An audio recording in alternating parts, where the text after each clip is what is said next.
Hello everyone, and welcome again to another Teacher Joseph podcast. Well, today I'm at Ayr Flower Show, which is taking place at Ayr Racecourse. So let me just explain a little bit about where I am. So Ayr Racecourse has within its grounds a huge pavilion which can be hired out for different reasons. It's like a very large kind of conference centre, popular with companies. Of course, for people who enjoy horse racing, they can come to the pavilion, have a few drinks and watch the horses. So today it's being used to house the flower show. Now, the flower show is a fairly stable event. It's been happening for many years here in this town of Ayr.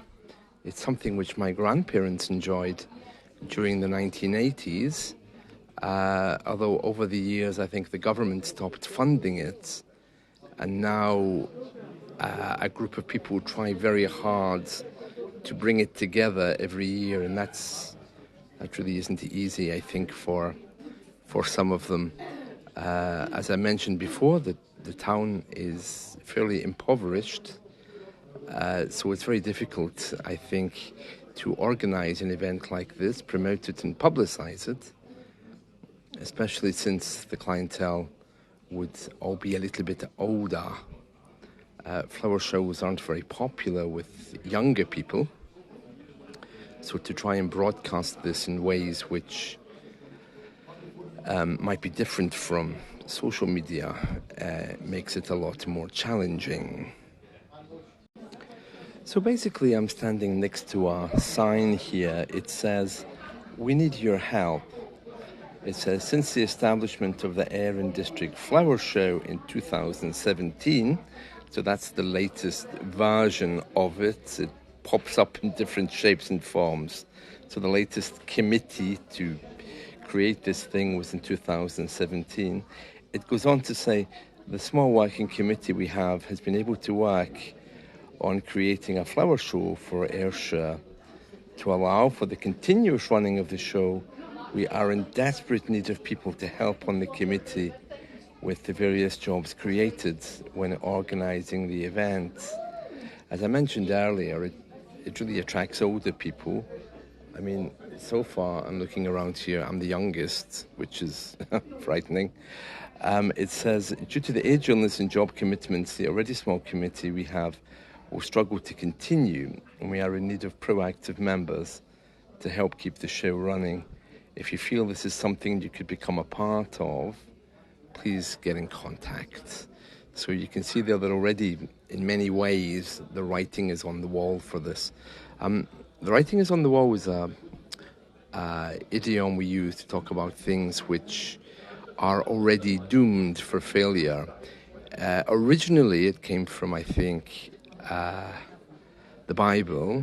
The writing was on the wall for somebody there. I can't remember who it was, but I'm sure it's in or around the book of Daniel somewhere. But anyway, so it looks like this is ready to cave, to fall once again, bearing in mind the words there. But they do work really hard to keep it going, and this is a 2-day event.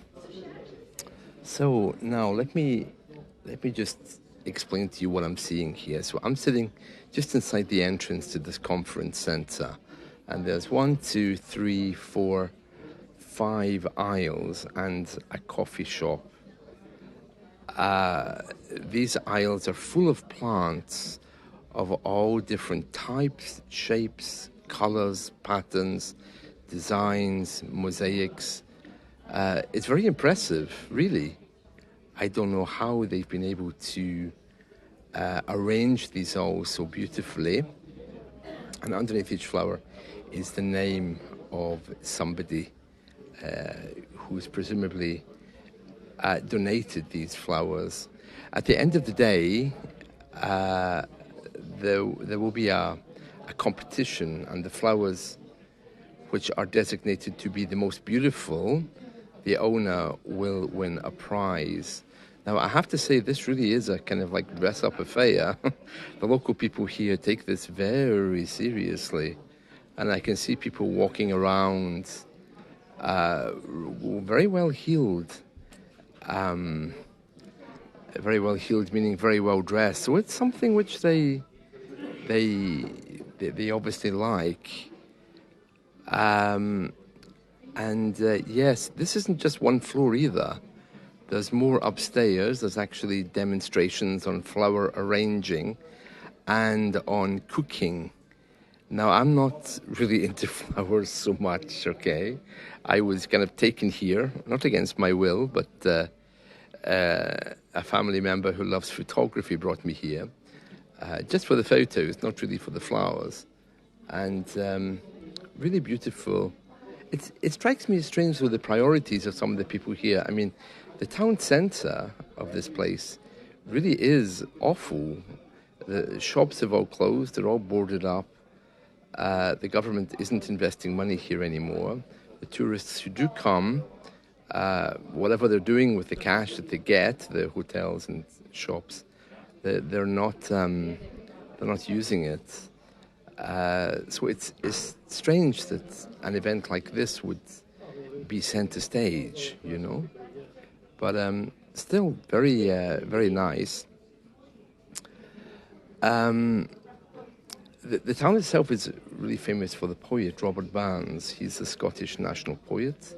He was born in this town, and that in itself, I think, allows a bit of investment to come in.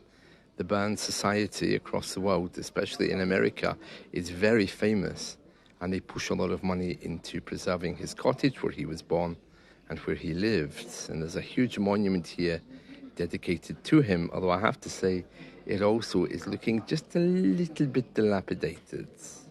As I've often said before, near the sea, everywhere just kind of falls a little bit because places near the sea are often destroyed by salt and need a bit more work on preservation. So I'm just going to move a little bit and find a new position to sit, and then we'll continue.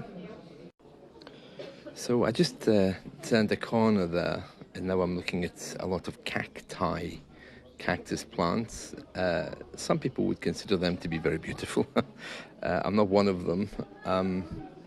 And yeah, there's some beautiful purple flowers, hanging bells, next to this row of cacti. I think I'm saying that right. An advert here for the Scottish Gardeners Forum as well, which seems to be very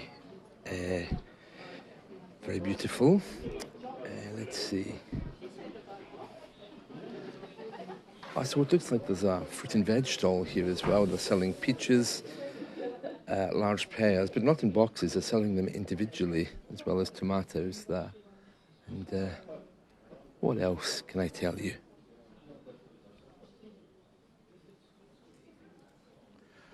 Oh, the Scottish Orchid Society. I mean, who would have known there was such a thing? Oh, beautiful, large yellow bells. I don't know what any of these are, so I'm afraid I'm not able to name them. Dahlias. That's one thing that's here. Barbary Vulcan. Oh, sounds like something you'd find in Star Trek, isn't it? Lemon elegans. Oh, very nice, very nice. So yeah, some beautiful flowers, really.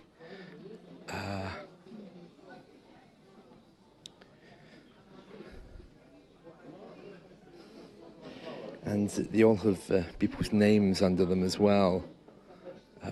Beautiful flowers here that look a bit like footballs with big heads on them. And chrysanthemums. Very nice, very nice. So, as you can probably hear, the place is getting quite busy. Lots of voices, new people coming in. There's some lovely flowers here with beautiful big heads.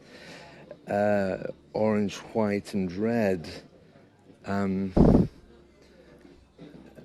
Oh, there's some geraniums. Even I recognise those. What's these flowers with the big heads? Seedlings. I don't think it has a name, really. But lovely. All shapes and sizes, all in beautiful big decorative vases. It's the kind of thing you would see in a hothouse, in a glass house. I see some prizes have been won already. These ones with the heads, there's already prizes given and names noted. So all looking very, very nice. Well, that's it from me for the moment at the Ayr Flower Show. So I hope you've enjoyed this little podcast, and let's talk again soon. Bye.